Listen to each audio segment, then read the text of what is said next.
Max the Mighty, Chapter 2, A Girl Called Worm. The girl keeps screaming, and my brain is going, mind your own business. Somebody else can help her, not you. But there isn't anybody else. And the screaming doesn't stop. And before I know it, my stupid feet start running over the cracks in the sidewalk, taking me closer and closer to trouble. When I get to the corner of the block, I see this gangbanger messing around in the middle of the street. He's strutting around with his hands behind his back, and he's got this sneering expression like he knows a really funny joke, and you'll never get it. Keep screaming, he says. Nobody cares. The scream is coming from the skinny, red-headed girl, who's maybe 11 or 12 years old. She's got bright green eyes and freckles, and her clothes are about 2 sizes too big. And she's screaming bloody murder, even though nobody's touching her. You big creep, shouts the red-haired girl. Lunkhead, bug brain, give it back. Louder, the gangbanger says. I can't hear you. Then he catches sight of me, and his grin gets wider and wider. What do you know, he says. Dinosaur boy to the rescue.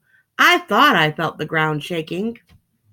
Before I can stop my mouth from saying something stupid, it goes, huh? The gangbanger loves it. Huh, he says, is dinosaur talk for I'm retarded.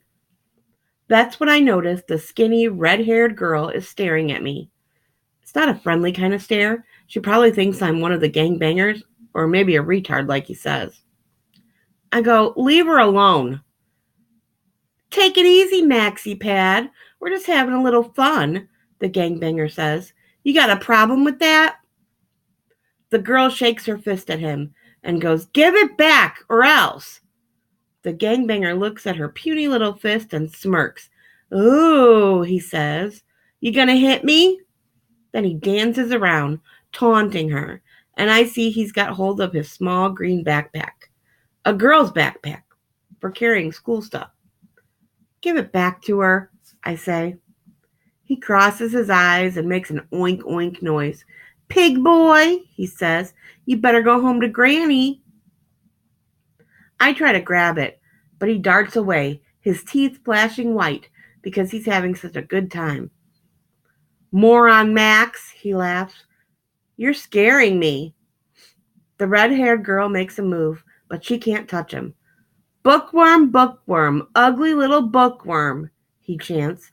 Shut up, she says. She's so mad her eyes look like they're full of green electricity. Worm girl, the gangbanger cackles.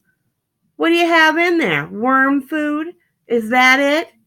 He opens up her backpack and roots around inside with this totally mean look on his face. Then he goes, whoa, what have we here?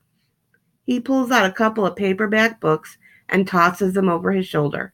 Pages scatter and blow away like white leaves. Oh, you're real tough, the girl says. You can beat up a book. I bet you never even read a book. Then the gangbanger whistles and pulls something else out of the backpack. A hard plastic helmet with a light on the front, like miners wear, so they can see in the dark. Don't you dare touch that, the girl shouts. Then she goes mental and tries to grab the miner's helmet. He grins and ducks away. Finders keepers, he shouts. Losers weepers. But Worm isn't weeping. She's going nuts, jumping up and trying to grab the helmet. He keeps dancing away, laughing in her face. I wait my chance, and when he isn't looking, I get behind him and lift the helmet off his head. Hey, he bellows. But I hold the miner's helmet up high, and he can't reach it.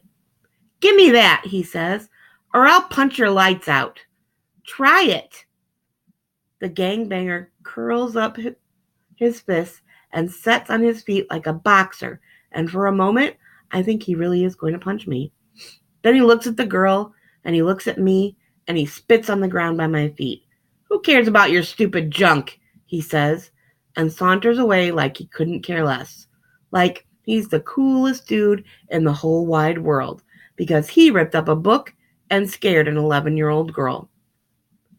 The girl has eyes like green laser beams, and this fierce look on her freckled face, like she thinks I'm the enemy too. I go, here, and give her the helmet. The way she holds it in her hands, you know it means something special. What's it for? I ask. None of your business, she says, and then she hugs the scratched up old helmet to her chest and runs away, her thick red hair flying up like it wants to wave goodbye. My brain didn't know it yet, but that's when trouble really started. The day I met a girl called Worm.